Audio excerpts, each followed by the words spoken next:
મહુવા શહેરના કૈલાસ બાગ ખાતે જીએસઆરટીસી કોળી કર્મચારી સંઘનો સ્નેહ મિલન કાર્યક્રમ તો કારોબારી સમિતિની એક મીટિંગનું આયોજન થયું હતું, જેમાં એસટી વિભાગના કોળી કર્મચારીગણ મોટી સંખ્યામાં ઉપસ્થિત રહ્યા હતા. મહુવા શહેરના કૈલાસ બાગ ખાતે ગુજરાત જીએસઆરટીસી કોળી કર્મચારી સંઘનો સ્નેહ મિલન કાર્યક્રમ તો 5મી કારોબારી સમિતિનો એક કાર્યક્રમનું આયોજન કરવામાં આવ્યું હતું, જેમાં ગુજરાતભરમાંથી એસટી વિભાગમાં ફરજ બજાવતા કોળી કર્મચારીઓ ઉપસ્થિત રહ્યા હતા. તો ખાસ ગુજરાત સરકારના પૂર્વ મંત્રી શ્રી અને જિલ્લા ભારતીય જનતા પાર્ટીના પ્રમુખ આરસી મકવાણા અને તળાજા વિસ્તારના ધારાસભ્ય શ્રી ગૌતમભાઈ ચૌહાણ ખાસ ઉપસ્થિત રહ્યા હતા. ગુજરાત એસટી વિભાગમાં કોળી કર્મચારી સંઘ ઘણા સમયથી સક્રિય છે અને તેનો મૂળ હેતુ કોળી સમાજના એસટી વિભાગમાં ફરજ બજાવતા અને તેમના પરિવારજનોની સહાય અને તેઓને જ્યાં પણ જતા હોય ત્યાં કોઈ અગવડતા ન પડે અને તેઓને સહાયરૂપ થઈ શકે તેવો હેતુ છે. તો અન્ય વિભાગમાં ફરજ બજાવતા કોળી કર્મચારીની પણ સહાય માટે આ સંઘ તત્પર રહે છે. તો એસટી વિભાગમાં ફરજ બજાવતા અને કોળી કર્મચારી સંઘના આગેવાન એવા મહેન્દ્રભાઈ રાઠોડે તમામ કોળી કર્મચારી જે તે તાલુકા જિલ્લાના આગેવાનની ઓળખ આપી હતી અને તમામ કર્મચારીઓ નિષ્ઠાપૂર્વક પોતાની ફરજ બજાવે અને કોળી કર્મચારી ગણ એક થઈ એકબીજાને મદદરૂપ થાય તેવી વાત પોતાના ઉદ્બોધનમાં કરી હતી. બીજી નાની મોટી ટેવ હોય તો એ પણ ઓછી કરવી, એકદમ તો ના છૂટતી હોય તો ઠપકો આપે કે તમે છોડો, એના કરતા પછી ઓછા કરવા, વ્યસન મુક્તિ. બીજા માટે પણ કહી તો તમારા દીકરા દીકરીઓના પરીક્ષા કેન્દ્ર અમારે વનાભાઈ તાલાકા કીધું ખેડા મારા બાબાને ગ્રાઉન્ડ છે તો અમે ખેડાના 25 ભાઈઓના નંબર સાથે એક આગેવાનનો નંબર આપી દીધો કે એને દોડાવવાનું, જમવા, રહેવાની બધી વ્યવસ્થા.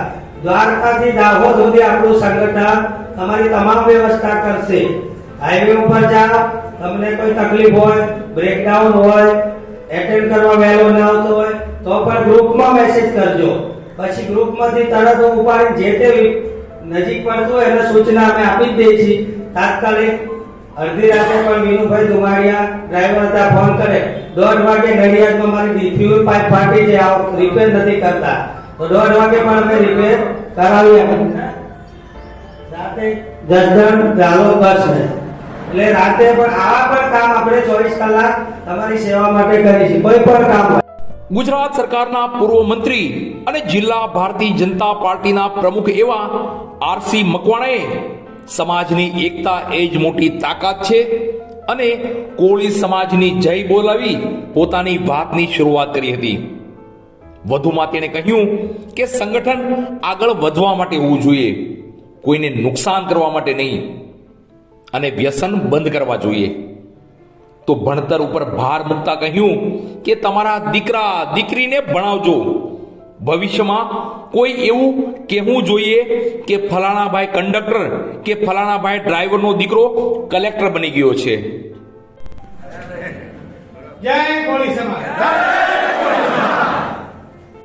ઝઘડો કરવા માટે, કોઈને બહાર કરવા માટે, કોઈને કાબૂમાં લેવા માટે, કોઈને મારવા માટે, કોઈને દબાવવા માટે નથી.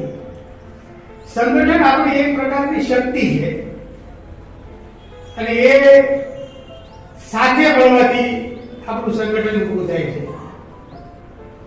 સાથે આપણે આખો દિવસ રહીએ, સાથે જમીએ, જેના અન્ન ભેગા એના મન ભેગા. અત્યારે મવાલીમાં હમણાં વાત કરતો હતો, મેં કાલે જેઠવાભાઈને આવ્યા તો મેં પૂછ્યું કે સૌથી વધારે એસટીમાં કર્મચારીઓ મહુવામાં કોણ? તો કે આપણા સમાજના શિક્ષકો 40% એ મહુવામાં છે.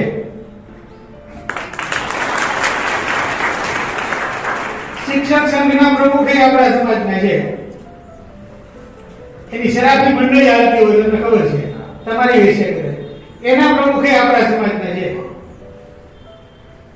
એટલે શિક્ષણમાં આપણે કબજો લઈ લીધો હોય ને તો પછી એસટીમાં કંડક્ટર, ડ્રાઈવર, પોલીસમાં મામલતદાર, deputy collector, collector, IPS, IAS, IFS આ બધું થવાના છીએ આપણે.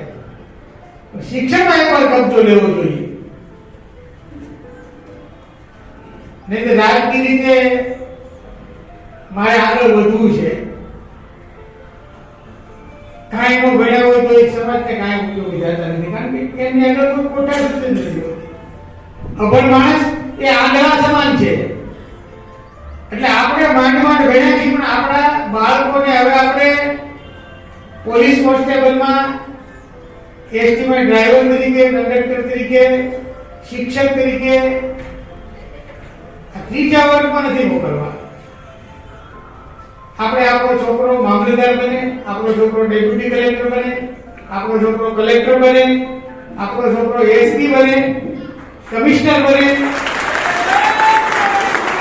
આવા સપના લઈને તમે જો આગળ વધશો ને તો આવનારા દિવસો મેં અમને અહીંયા બાજુમાં જ કીધું કે આપણા માટે ખૂબ ઉજળા છે. આ સ્નેહ મિલન કાર્યક્રમમાં ગુજરાતભરમાંથી જીએસઆરટીસી વિભાગમાં કોળી કર્મચારી જે ફરજ બજાવતા હતા તેઓ તમામ મોટી સંખ્યામાં ઉપસ્થિત રહ્યા હતા.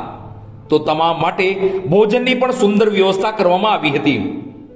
ભાવનગર જીએસઆરટીસી કોળી કર્મચારી સંઘ વતી મહુવા એસટી વિભાગના કોળી કર્મચારી સંઘ દ્વારા જહેમત ઉઠાવી કાર્યક્રમને સફળ કર્યો હતો.